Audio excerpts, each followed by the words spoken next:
الذين آمنوا وتطمئن قلوبهم بذكر الله ألا بذكر الله تطمئن القلوب. السلام عليكم ورحمة الله وبركاته. الحمد لله والصلاة والسلام على رسول الله. அம்மா பாத்.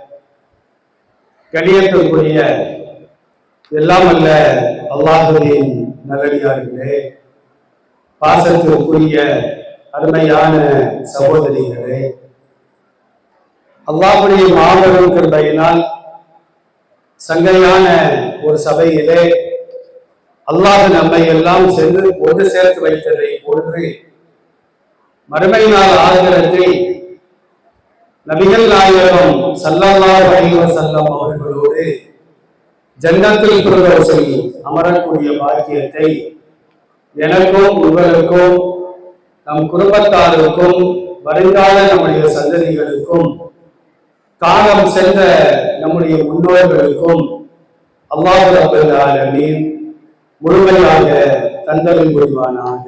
ஆமீன்.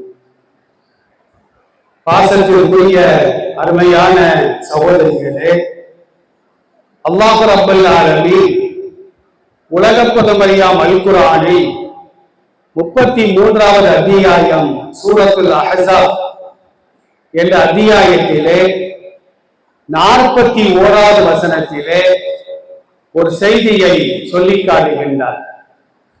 யா அய்யுஹல்லதீன ஆமனு உதுகுருல்லாஹ திக்ரன் கஸீரா. இறை நம்பிக்கை கொண்டோர்களே, நீங்கள் அல்லாஹ்வை அதிகமாக தியானம் செய்யுங்கள், திக்ரு செய்யுங்கள் என்று இந்த வசனத்திலே அல்லாஹ் குறிப்பிடுகின்றார். பொதுவாக கடமை அல்லாத மற்ற வணக்க வழிபாடுகளை நாம் எடுத்து பார்க்கின்ற பொழுது அதிகமாக செய்யுங்கள் என்று எந்த ஒரு நல்லறங்களையும் அல்லாஹ் சொல்லி காட்டவில்லை. அதற்காக நாம் குறைவாக செய்வதும் கூடாது, அதிகமாகத்தான் செய்ய வேண்டும். தான தர்மங்கள், நஃபிலான நோன்புகள், நஃபிலான தொழுகைகள், இது போன்ற நல்லறங்களை எல்லாம் நாம் அதிகமாக செய்ய வேண்டும். ஆனால் செய்யுமாறு அல்லாஹ் அல் குர்ஆன்ல சொல்லி காட்டவில்லை. ஆனால் ஒரே ஒரு நல்லறத்தை மாத்திரம் அதிகமாக செய்யுங்கள் என்று அல் குர்ஆனிலே அல்லாஹ் கட்டளையாக சொல்லி காட்டுகின்றார். அந்த நல்லறம் என்னவென்றால் அல்லாஹ்வை திக்ரு செய்வது. அல்லாஹ் அல்லாஹ் என்றோ, அர் ரஹ்மான் என்றோ அஸ்மாவுல் ஹுஸ்னாவை நாம் திக்ருகள் செய்து கொண்டே இருக்க வேண்டும் என்று அல்லாஹ் இந்த வசனத்திலே சொல்லி காட்டுகின்றார். அதுபோன்று திருக்குர்ஆனுடைய 3வது அத்தியாயம் சூரத் ஆல இம்ரான் அதிலே 190, 191 ஆகிய 2 வசனங்களிலே அல்லாஹ் சொல்லுகின்றான், அறிவாளிகள் யார்? அறிவாளிகள் யார் அப்படின்னு நம்ம கேட்டா அப்படின்னா, கேட்ட கேள்விகளுக்கெல்லாம் யாரு டக்கு பதில் சொல்றாங்களோ அவங்கதான் அறிவாளி என்று நாம் நினைக்கின்றோம். ஆனால் அறிவாளிகள் என்பதற்கு அல்லாஹ் ஒரு இலக்கணத்தை இந்த வசனத்திலே சொல்லி காட்டுகின்றார். இந்த வசனத்தினுடைய ஆரம்பம் எப்படி வருகிறது? இன்ன ஃபீ ஹல்கிஸ் ஸமாவாதி வல் அர்தி வக்திலாஃபில் லைலி வன்னஹாரி லஆயாத்தில் லிஉலில் அல்பாப். வானங்களையும் பூமிகளையும் படைத்ததில், இரவையும் பகலையும் மாறி வரச் செய்வதில் அறிவுடையவர்களுக்கு பல அத்தாட்சிகள் இருக்கிறது என்று அல்லாஹ் சொல்லுகின்றார். வானங்களை படைத்திருப்பதிலும் பூமியை படைத்திருப்பதிலும் நாம் சிந்தித்து பார்க்க வேண்டும். ஒரு கட்டிடம், அந்த கட்டிடத்திற்கு பல தூண்கள் அவசியம். தூண்கள் இல்லாமல் ஒரு கட்டிடத்தை எழுப்பவே முடியாது. ஆனால் வானம் என்பது எவ்வளவு பெரிய ஒரு படைப்பு. எங்காவது வானத்திற்கு நாம் தூண்களை பார்த்திருக்கின்றோமா? அல்லாஹ் சூரத்து லுக்மான்ல ஒரு வசனத்தில் பேசுகின்ற பொழுது கலக்கஸ் ஸமாவாதி பிகைரி அமதின் தரவுனாகா, நீங்கள் கண்களால் பார்க்கின்ற தூண்கள் இல்லாமல் அவன் வானத்தை படைத்தான் என்று அல்லாஹ் சொல்லுகின்றார். வானத்திற்கும் பூமிக்கும் இடையிலே தூண்கள் உண்டு. ஆனா அந்த தூண்களை நம்முடைய கண்களால் பார்க்க முடியாது. அதுதான் புவியீர்ப்பு சக்தி என்று சொல்வார்கள். வானம் கீழே விழாமல் இருப்பதற்கும் பூமி மேலே எழும்பி செல்லாமல் இருப்பதற்கும் வானத்திற்கும் பூமிக்கும் இடையே ஒரு சக்தி செயல்படுகிறது. அந்த சக்தி தான் புவியீர்ப்பு சக்தி என்பதாக இன்றைக்கு அறிவியல் சொல்லி காட்டுகின்றது. வானத்தில் எங்காவது பிளவுகளை நாம் பார்த்திருக்கின்றோமா? ஒரு கட்டிடத்தை எவ்வளவுதான் செலவு செய்து நாம் எழுப்பினாலும் கூட ஒரு 5 ஆண்டுகளில் 6 ஆண்டுகளிலே சுவரிலும் முகடிலும் பிளவுகள் ஏற்படும். இரண்டாவது அதை இடிச்சு நாம அந்த கட்டிடத்தை கட்ட வேண்டும். ஆனால் வானங்கள் படைக்கப்பட்டு கோடிக்கணக்கான ஆண்டுகள் ஆகியும் கூட எங்காவது ஒரு இடத்திலே பிளவுகளை நம்மால் பார்க்க முடிகிறதா? நிச்சயமாக முடியாது.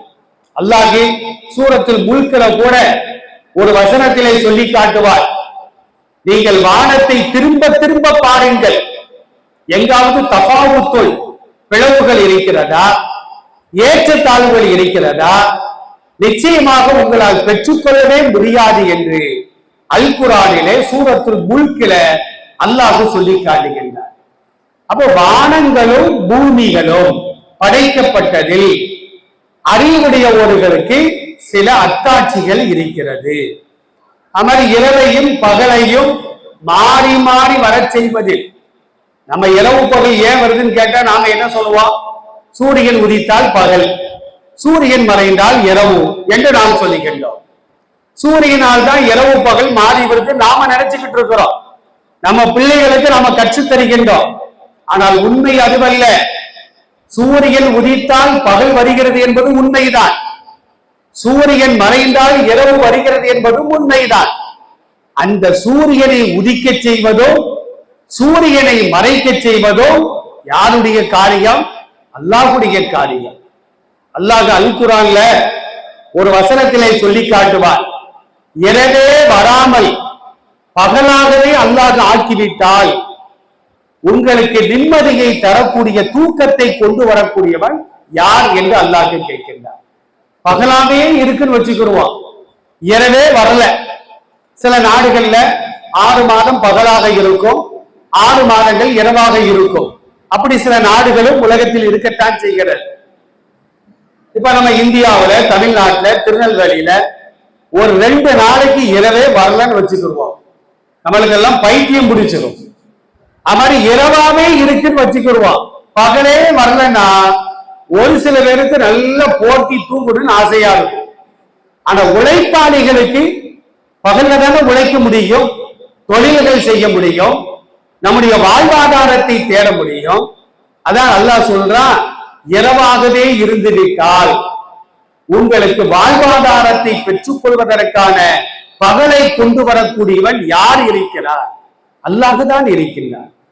அப்ப இரவும் பகலும் மாறி வருவதிலும் அறிவுடையவர்களுக்கு அத்தாட்சி இருக்கிறது என்று அல்லாஹ் சொல்லிவிட்டு, அறிவுடையவர்கள் யார் தெரியுமா?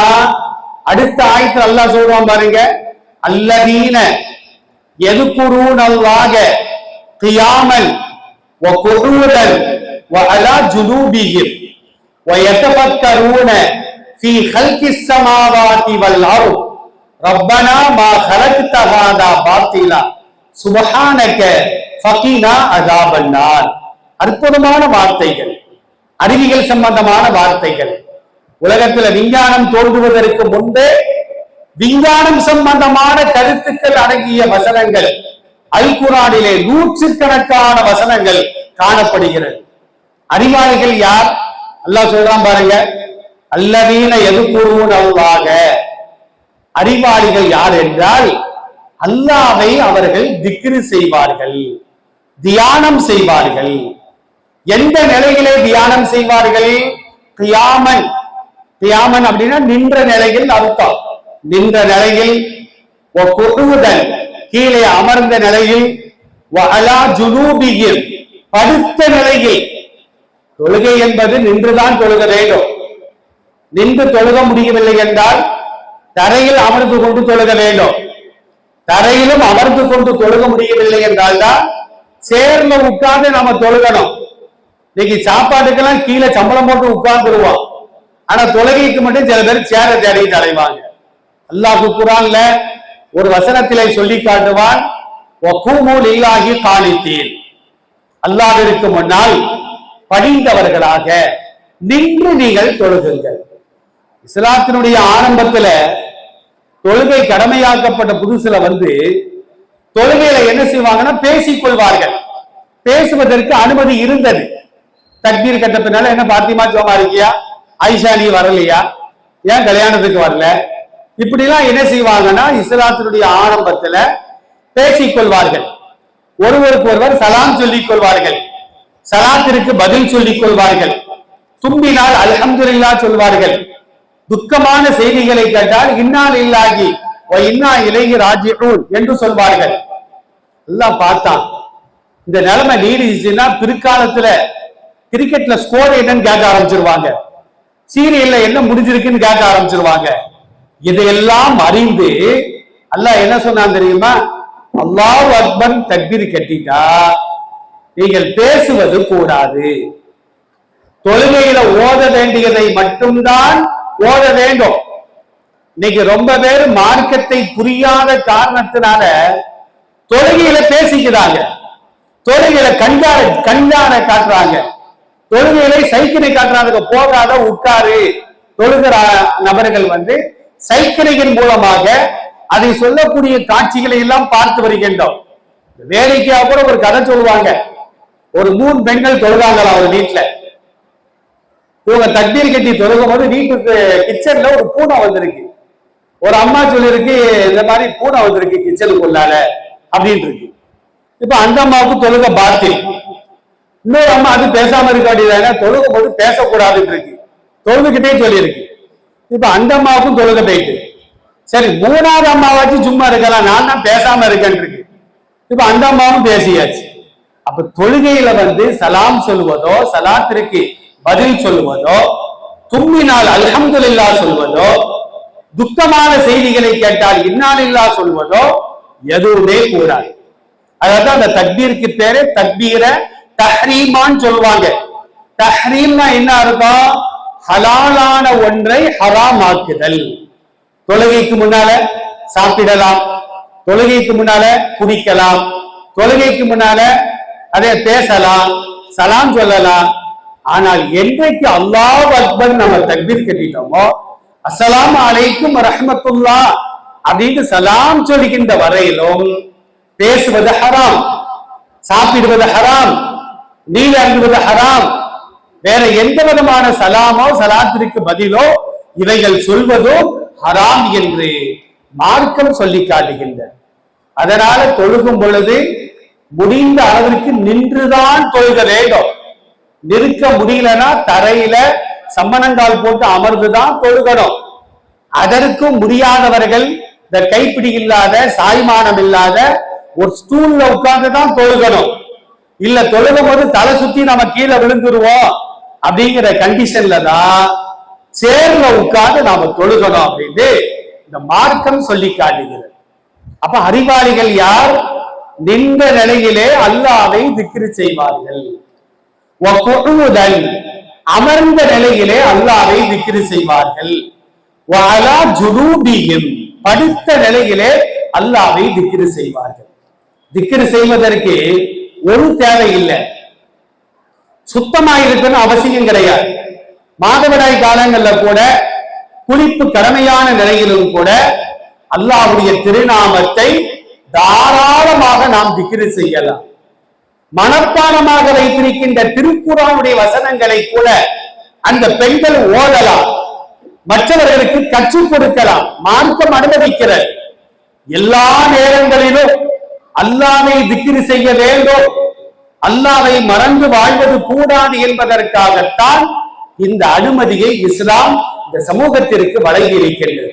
24 மணி நேரம் அல்லாஹ்வை திக்ர் செய்து கொண்டே இருக்க வேண்டும். இப்ப நீங்க கேட்கலாம், ராத்திரி நாம தூங்குறோம், தூக்கத்துல நாம எப்படி திக்ர் செய்ய முடியும் அப்படின்னு நம்ம கேட்கலாம்.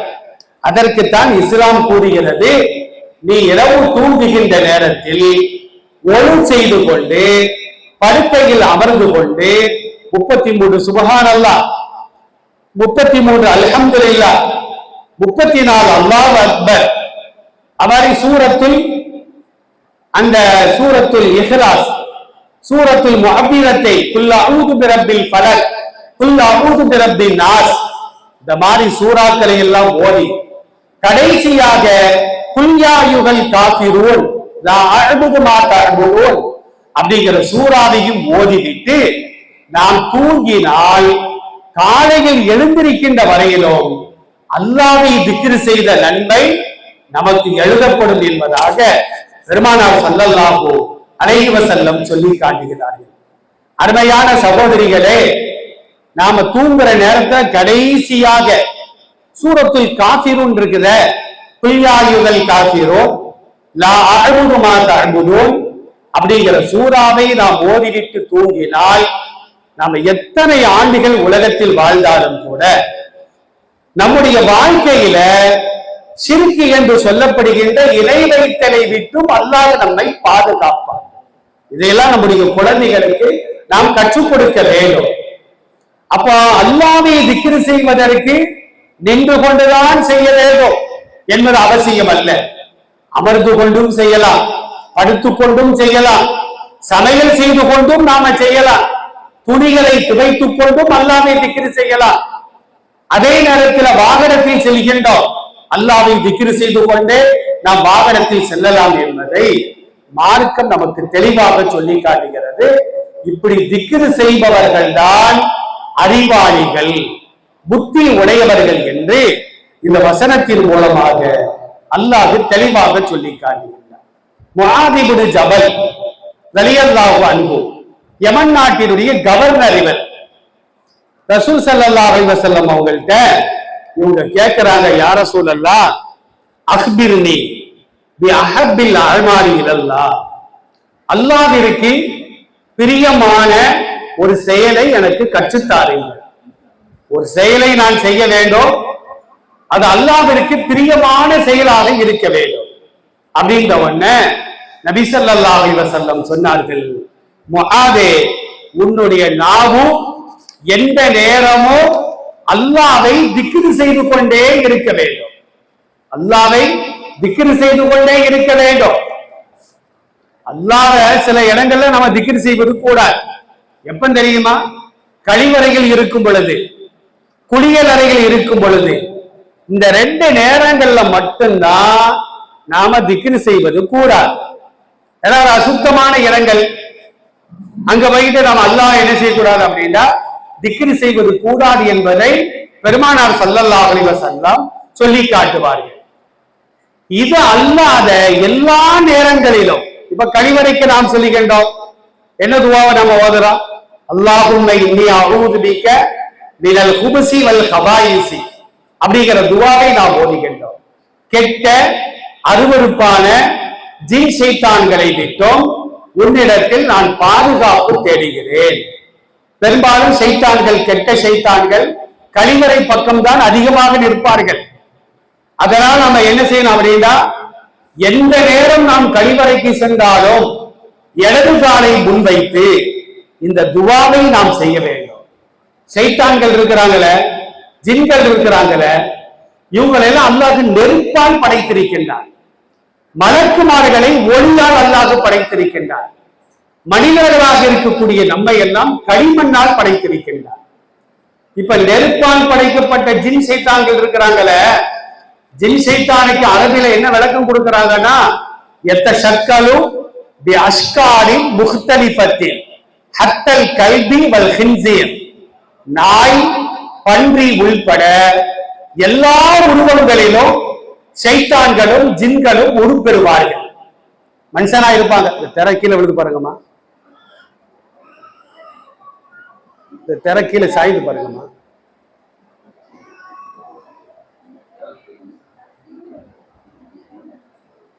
அப்ப ஜின்களும் ஷைத்தான்களும் அவர்கள் என்ன உருவத்தில் வர விரும்புகிறார்களோ அந்த உருவத்தில் அவர்கள் உருமாற்றம் செய்வார்கள். இப்ப நாம ராத்திரி நேரங்கள்ல என்ன செய்வோம்? கழிவறைக்கு செல்லும் பொழுது ஒரு பூனை தான் நிற்கும். நம்ம பூனை நினைப்போம், திடீர்னு நாயா மாறிடும், உடனே நம்ம பயந்துருவோம். அதனால ரசூல் ஸல்லல்லாஹு அலைஹி வஸல்லம் என்ன சொல்றாங்கன்னா, கழிவறைகளுக்கு செல்லும் பொழுது இந்த மாதிரி பிரார்த்தனைகளை நாம் செய்தால் அவைகளின் கெடுதிகளை விட்டோம் அல்லாஹ் நம்மை பாதுகாப்பான். அப்ப அந்த நேரத்திலும் அல்லாஹ்வை திக்ர் செய்ய வேண்டும். நம்ம வெளியே வந்துட்டு வீட்டுக்குள்ளால போறோம், அல்லாஹ்வை திக்ர் செய்து கொண்டுதான் செல்ல வேண்டும். வீட்டுக்குள்ளால செல்லும் போது நம்ம எப்படி திக்ர் செய்யணும்? வீட்டில் உள்ளவர்களுக்கு சலாம் சொல்ல வேண்டும். அஸ்ஸலாமு அலைக்கும் வரஹ்மத்துல்லாஹ், சலாம் சொல்லித்தான் நாம் நுழைய வேண்டும். பிஸ்மில்லாஹிர் ரஹ்மானிர் ரஹீம், பிஸ்மில்லாஹ் சொல்லித்தான் வீட்டிற்குள்ளால் செல்ல வேண்டும். ரசூலுல்லாஹ் சொல்லக்கூடிய செய்திகள் சஹீஹான செய்திகளாக பதிவு செய்யப்படுகிறது. ஒருவர் வீட்டிற்குள்ளால் செல்லும் பொழுது அல்லாஹ்வை திக்ர் செய்யவில்லை என்றால் ஷைத்தான் என்ன சொல்றான் தெரியுமா? இன்று இரவும் இங்கே நாம் தங்குவதற்கு இடம் கிடைத்து விட்டது. ஆனால் வீட்டிற்குள்ளால் நுழையும் பொழுது ஒருவர் அஸ்ஸலாமு அலைக்கும் வரஹ்மத்துல்லாஹ் அப்படின்னு சலாம் சொல்லி நுழைந்தால் ஷைத்தான் என்ன சொல்வான் தெரியுமா? இன்று இந்த வீட்டில் நமக்கு வேலை இல்லை, வீட்டை விட்டு நாம் வெளியே சென்று விடுவோம் என்று ஷைத்தான் வெளியேறி விடுவான் என்பதை பெருமானார் ஸல்லல்லாஹு அலைஹி வஸல்லம் அவர்கள் தெளிவாக சொல்லி காட்டுவார்கள். அதான் ரசூலுல்லாஹ் சொல்றாங்க, உன்னுடைய நாவும் எப்பொழுதும் அல்லாஹ்வை திக்ர் செய்து கொண்டேதான் இருக்க வேண்டும். ஒருத்தர் திக்ர் செய்யறாரு, ஒருத்தர் அல்லாஹ்வை திக்ர் செய்யல. இந்த ரெண்டு பேருக்கு என்ன உதாரணம் தெரியுமா? ரசூலுல்லாஹ் தெளிவாக சொன்னார்கள். புகாரியில இந்த ஹதீஸ் பதிவு செய்யப்படுகிறது. அபூ மூஸல் அஷ்அரி ரலியல்லாஹு அன்ஹு இந்த ஹதீஸை அறிவித்து காட்டுவார்கள். மஸலுல்லதி யதுக்குரு ரப்பஹு வல்லதி லா யதுக்குரு ரப்பஹு கமஸலில் ஹய்யி வல் மய்யித். அல்லாஹ்வை திக்ர் செய்பவருக்கும் அல்லாஹ்வை திக்ர் செய்யாதவருக்கும் உதாரணமாகிறது உயிர் உள்ளவர் உயிர் அற்றவரை போன்றவர். அல்லாஹ்வை யாரு திக்ர் செய்யறாங்களோ இவங்களெல்லாம் உயிர் உள்ளவர்கள். அல்லாஹ்வை திக்ர் செய்யாதவர்கள் இறந்தவர்கள். ரசூலுல்லாஹ் சொல்லக்கூடிய அற்புதமான ஒரு உதாரணம். இப்ப நாம உயிரோடு இருக்கிறோம், அல்லாஹ்வை திக்ர் செய்யணும். ஒருத்தர் இறந்துட்டாரு, அவரை போய் நாம பார்க்க போறோம்னு வச்சுக்கிடுவோம். அவர் திடீர்னு நம்மளை பார்த்தோன்னு அஸ்ஸலாமு அலைக்கும் எல்லாரும் வாங்க அப்படிங்கிறாரு அப்படின்னு வச்சுக்கிடுவோம். இப்ப யாராவது பக்கத்துல உட்கார்ந்து இருப்போமா? பயந்து போய் ஓடுவோம். ஆனா இறந்தவர் திக்ர் செய்ய மாட்டார், சலாம் சொல்ல மாட்டார், சலாத்திற்கு பதில் சொல்ல மாட்டார், பாவ மன்னிப்பு தேட மாட்டார். இதான் ரசூலுல்லாஹ் சொன்னாங்க, நீ உயிர் உள்ளவனாக இருக்க வேண்டுமா? நீ அல்லாஹ்வை திக்ர் செய்து கொண்டே இருக்க வேண்டும். நீ அல்லாஹ்வை திக்ர் செய்யவில்லை என்றால் செத்த பிணத்திற்கு சமமானவன் என்று பெருமானார் ஸல்லல்லாஹு அலைஹி வஸல்லம் அவர்கள் இந்த ஹதீஸின் மூலமாக தெளிவாக சொல்லி காட்டுகிறார்கள். அருமையான சகோதரிகளே, இந்த உலகத்தில் வாழக்கூடிய மனிதர்கள் யாராக இருந்தாலும், ஏழைகளோ செல்வந்தர்களோ கோடீஸ்வரர்களோ அல்லது அதைவிடவும் அதிகமானவர்களோ யாராக இருந்தாலும் எல்லோருக்கும் பொதுவான ஒரு காரியம் என்ன தெரியுமா? கவலை, துக்கம், கைசேதம், நஷ்டம், பொறாமை, இதெல்லாம் எல்லாத்துக்கும் பொதுவானது. செல்வந்தர்களுக்கு மட்டும்தான் சந்தோஷம் இருக்கும்னு கிடையாது, அவங்களுக்கும் கவலை இருக்கும், கைசேதம் இருக்கும். ஏழைகளுக்கு கேட்கவே வேண்டாம், இருக்கத்தான் செய்யும். உலகத்துல அதெல்லாம் இருந்தாதான் மனிதனுடைய வாழ்க்கையாக இருக்கும். இப்ப பைக்ல வாரோம், வாகனத்துல வாரோம், சாலைகள் மேடு பள்ளம் இல்லாம இருந்தா அந்த பயணம் ரசிக்கவே செய்யாது. மேடு பள்ளங்கள் இருக்கணும், இருந்தாதான் வாழ்க்கை அந்த பயணம் ரசிக்கும். அது போன்றுதான் ஒரு நாளைக்கு சந்தோஷம் இருந்தாதான் ஒரு நாளைக்கு கவலை இருந்தாதான் மறுநாள் சந்தோஷம் சந்தோஷமா தெரியும். வெயில அணைஞ்சிட்டு வந்து பேர்ல உட்கார்ந்தாதான் பேருடைய அருமை நமக்கு தெரியும். அதனால்தான் அல்லாஹ் இந்த உலகத்துல எல்லாவற்றையும் எல்லோருக்கும் வழங்கி இருக்கின்றார். ஆனால் சுவர்க்கத்துல கவலை என்ற பேச்சுக்கே இடம் கிடையாது, கை சேதம் என்ற பேச்சுக்கே இடம் கிடையாது, பொறாமை என்ற பேச்சுக்கே இடம் கிடையாது. எல்லாவற்றையும் விட்டு அல்லாஹ் நம்முடைய உள்ளத்தை சுத்தமாக்கி விட்டுதான். எப்படி நீட் தேர்வுக்கு போறதுக்கு முன்ன காட்டி சடைய அவுத்துக்காமி, சட்டைய அவுத்துரு, அதைய போடாத, வாட்சி போடாத, பேனா வைக்காத, இப்பெல்லாம் ஒரு கட்டளை போடுறாங்கல. இந்த மாதிரி அல்லாஹ் என்ன செய்வானா, சுவர்க்கத்திற்குள்ளா நுழைகின்ற பொழுது நம்முடைய உள்ளத்தை பரிசுத்தமான ஒரு உள்ளமாக ஆக்கிவிட்டுதான் சுவர்க்கத்திற்குள்ளா நம்மை நுழைய வைப்பார். சுவர்க்கவாசிகளுக்கு கவலையே இருக்காது. ஆனாலும் கூட ஒரே ஒரு கவலை தான் அவர்களை ஆட்டி படைக்கும். அது என்ன கவலை தெரியுமா? குடும்பத்தை விட்டுட்டு வந்துட்டானே, சொத்து சுகங்களை விட்டுட்டு வந்துட்டானே, நண்பர்களை விட்டுட்டு வந்துட்டானே, வியாபாரிகளை வியாபாரத்தை விட்டுட்டு வந்துட்டானே, இந்த கவலையா? நாம எப்ப மௌத்தா போறோமோ நமக்கும் துன்யாவிற்கும் எந்த சம்பந்தமும் கிடையாது. நம்ம இறந்து ஜனாசாவா கிடக்கிறோம். யார் வந்து பார்த்தா, யார் அழுதா, யார் அழுகிற மாதிரி நடிச்சா, நல்ல சாவுடன் யாரு சொன்னா, எதுவுமே நமக்கு தெரியாது. துன்யாவை விட்டும் இந்த உலகத்தை விட்டும் நமக்கு எல்லா செயல்களும் துண்டிக்கப்பட்டிருக்கும். ஆகிரத்தினுடைய கஷ்டங்கள் தான் இருக்கும். தொழுகாம வந்துட்டன, நோம்பு வைக்காம வந்துட்டன, புறம் பேசிட்டன, தவறுகள் செய்து விட்டோமே, யாரெல்லாம் என்னுடைய உயிரை திருப்பி கொடு. நான் உலகத்தில் சென்று செய்யாத நற்கர்மங்களை நான் செய்து வருகிறேன், செய்த பாவங்களுக்காக நான் மன்னிப்பு தேடுகிறேன் என்று அவன் அல்லாஹ்விடத்திலே கெஞ்சுவான் என்பதை அல் குர்ஆன்ல ஒரு வசனத்திலே அல்லாஹ் சொல்லி காட்டுவான். ஆனாலும் சொர்க்கவாதிகளுக்கு ஒரே ஒரு கவலை. என்ன கவலை தெரியுமா? முஆத் இப்னு ஜபல் ரலியல்லாஹு அன்ஹு அறிவிக்கக்கூடிய செய்தி தபரானி அப்படிங்கிற நூல்ல பதிவு செய்யப்படுகிறது. நபி ஸல்லல்லாஹு அலைஹி வஸல்லம் சொன்னார்கள், லைஸ யதஹஸ்ஸரு அஹ்லுல் ஜன்னah அலா ஷையின். எதற்காகவும் சுவர்க்கவாதிகள் கை சேதப்படவே மாட்டார்கள். ஆனாலும் இல்லா அலா சாஅத்தின், ஒரு சில நேரத்தை தவிர. உலகத்தில் அவர்கள் கழித்த நேரம் 24 மணி நேரத்துல சில பேருக்கு புறம் பேசுறதுக்கு 24 மணி நேரம் பத்தவே மாட்டேங்குது. தவறுகள் செய்வதற்கு 24 மணி நேரம் பத்தவே மாட்டேங்குது. அடுத்தவங்களை ஏமாற்றி பிழைப்பதற்கு 24 மணி நேரம் போதாமல் இருக்கிறது.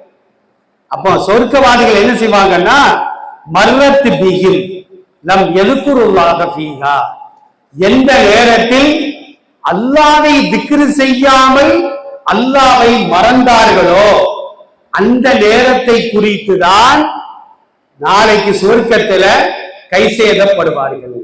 ஒரு 5 நிமிஷம் அல்லாஹ்வை திக்ர் செய்யாம வந்துட்டானே, அல்லாஹ்வை திக்ர் செஞ்சிருந்தனா இன்னைக்கு இன்னொரு மலை குவிகள், நன்மையான குவிகள் நமக்கு கிடைத்திருக்குதே என்று அவர்கள் கை செய்தப்படுவார்கள் என்று பெருமானார் ஸல்லல்லாஹு அலைஹி வஸல்லம் அவர்கள் இந்த ஹதீஸிலே சொல்லி காட்டுகிறார்கள். சொர்க்கத்துக்கு போன உடனே கை செய்தப்பட்டதுனால துன்யாவுக்கு நம்ம திரும்ப வர முடியுமா? அல்லாஹ் பாதுகாக்கணும். நரகத்துக்கு போன பின்னால, யா அல்லாஹ் நான் தொழுகாம வந்துட்டேன், என்னைய துன்யாவுக்கு மறுபடியும் நீ அனுப்பு அப்படின்னு நாம சொன்னா அது நடக்கிற காரியமா? ஒரு பரீட்சை ஹால்ல போய் உட்கார்ந்துட்டோம், கொஸ்டின் பேப்பர் கையில வந்துட்டாங்க, நீங்க ஆன்சர் எழுதுங்கன்னு சொல்லிட்டாங்க. சார் ஒரு 5 நிமிஷம் நீ வெளியே அனுப்புங்க, இந்த கொஸ்டினையும் கொண்டு போய் சரியான ஆன்சரை நான் படிச்சுட்டு வரேன் வந்து எழுதுறதா யாராவது விடுவார்களா? அப்ப நமக்கு அவ்வளவு ரோசம் இருக்கும் பொழுது உலகத்திற்கே ரோசத்தை தந்த ரப்பு நம்மை துன்யாவிற்கு திரும்ப அனுப்புவானா? அப்படி அனுப்பியிருந்தா எத்தனை பேர் துன்யாவுக்கு வந்திருப்பாங்க? நம்முடைய முன்னோர்களை நாம பார்த்திருக்கலாமே. நிச்சயமாக அல்லாஹ் உலகத்திற்கு யாரையும் அனுப்ப மாட்டான் என்பதை இஸ்லாம் நமக்கு தெளிவாகவே சொல்லி காட்டுகிறது.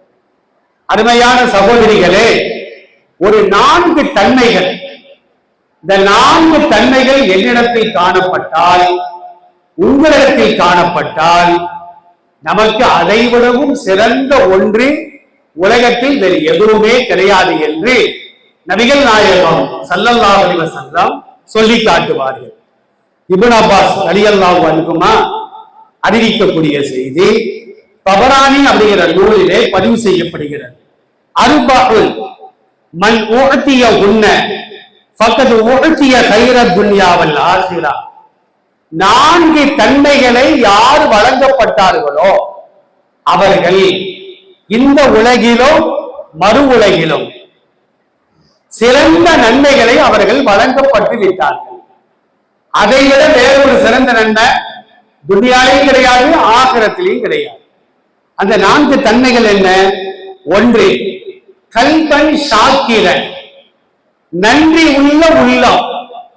நமக்கு யாராவது உபகாரம் செஞ்சாங்கன்னா உடனே ஜஸாக்கல்லாஹு கைரா, நாம நன்றின்னு தான் சொல்லிக்கிட்டு இருக்கிறோம். நன்றிங்கிறோம், தேங்க்ஸ் சொல்றோம்.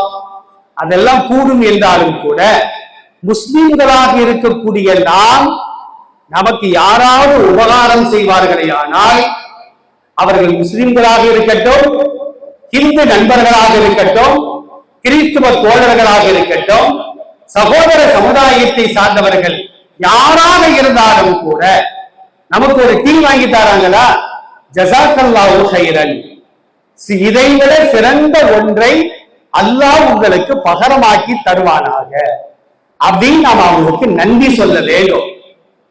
அதான் அல்லாஹ்வுடைய திருத்தூதர் சொல்லி காட்டுவார்கள், கல்பன் ஷாக்கிரன், நன்றி சொல்லக்கூடிய உள்ளம்.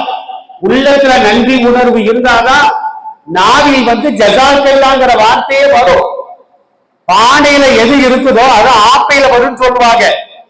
பானையில ஒண்ணுமே இல்லைன்னு வச்சுக்கிடுவோம். கோடி தடவை ஆப்பைய உள்ள விட்டாலும் வெறும் ஆப்பதான் வெளியே வரும். பிரியாணி இருந்தா பிரியாணி வரும், வெறிஞ்சோறு இருந்தா வெறிஞ்சோறு வரும், பழைய சோறு இருந்தா பழைய சோறு வரும்.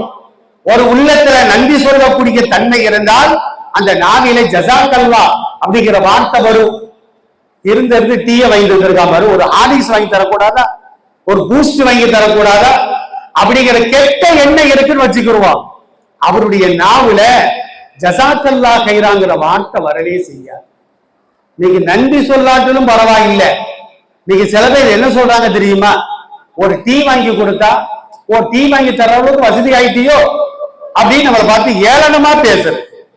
நன்றி சொல்லாட்டிலும் பரவாயில்லை, ஆனா என்ன சொல்றாங்க, இந்த அளவுக்கு கூட வசதி வந்துட்டா அப்படின்னு பொறாமைப்பட்டு கொண்டு அந்த பொறாமைப்படுறதுனாலதான் அந்த பொறாமையின் வார்த்தைகள் வார்த்தையாக வெளியே வரக்கூடிய ஒரு காட்சியை நாம் பார்த்து வருகின்றோம்.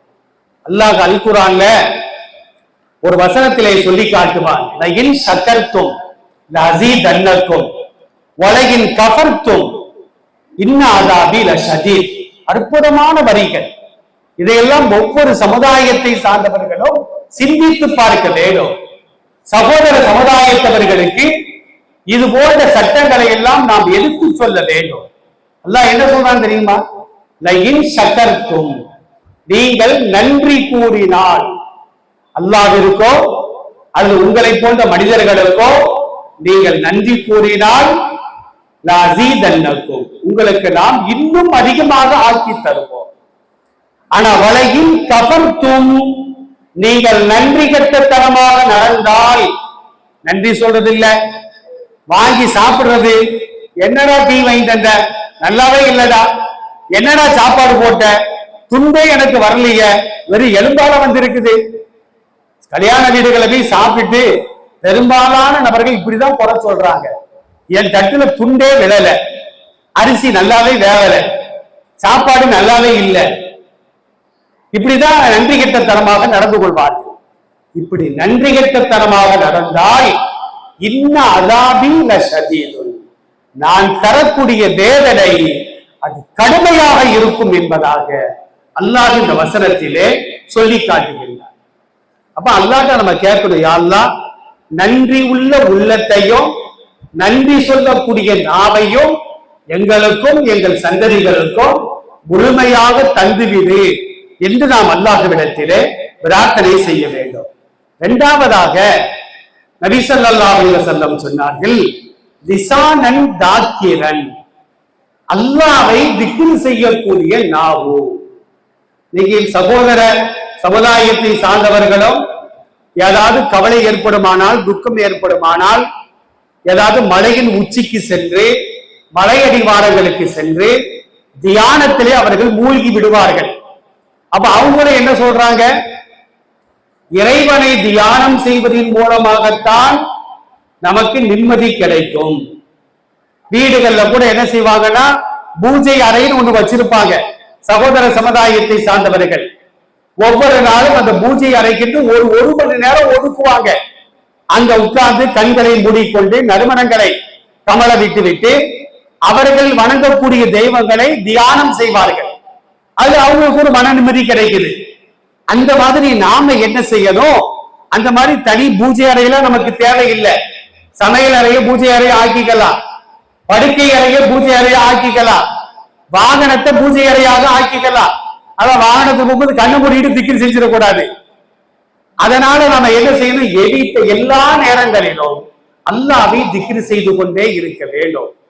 அல்லாஹ் அல் குர்ஆன்ல ஒரு வசனத்திலே சொல்லி காட்டுகின்றான், அல்லதீன ஆமனு வ தத்மையின்னு குலூபுஹும் பிதிக்ரில்லாஹ் அலா பிதிக்ரில்லாஹி தத்மையின்னுல் குலூப். ஈமான் கொண்டவர்கள் அவர்கள் அல்லாஹ்வை தியானம் செய்வதன் மூலமாக அவர்களின் உள்ளங்கள் அமைதி பெறும். அறிந்து கொள்ளுங்கள், அல்லாஹ்வை திக்ர் செய்வதன் மூலமாகத்தான் உள்ளத்திற்கு அமைதியே கிடைக்கும். நமக்கு கவலையா இருக்கு, ஒரு டாக்டர்கிட்ட போய் ஒரு கவலையா இருக்கு, எனக்கு 2 மாத்திரையை கொடுங்க, 2 டானிக்கு தாங்கன்னா அவர் என்ன செய்வாரு, உள்ளம் அமைதி பெறுவதற்கு மாத்திரைகளோ மருந்துகளோ ஒரு நன்மையும் செய்ய முடியாது. உள்ளம் என்பது அல்லாஹ்வுடைய கையில் தான் இருக்கிறது. இறைவன் தான் அந்த கவலைகளை தந்தான், அதை போக்குவதற்கும் அவன்தான் சக்தி உள்ளவன். எனவே அல்லாஹ்வை தியானம் செய்வதன் மூலமாகத்தான் உள்ளங்கள் அமைதி பெறும். அதான் நபி ஸல்லல்லாஹு அலைஹி வஸல்லம் சொன்னாங்க, லிசானன் தாக்கிரா, அல்லாஹ்வை தியானம் செய்யக்கூடிய நாவு.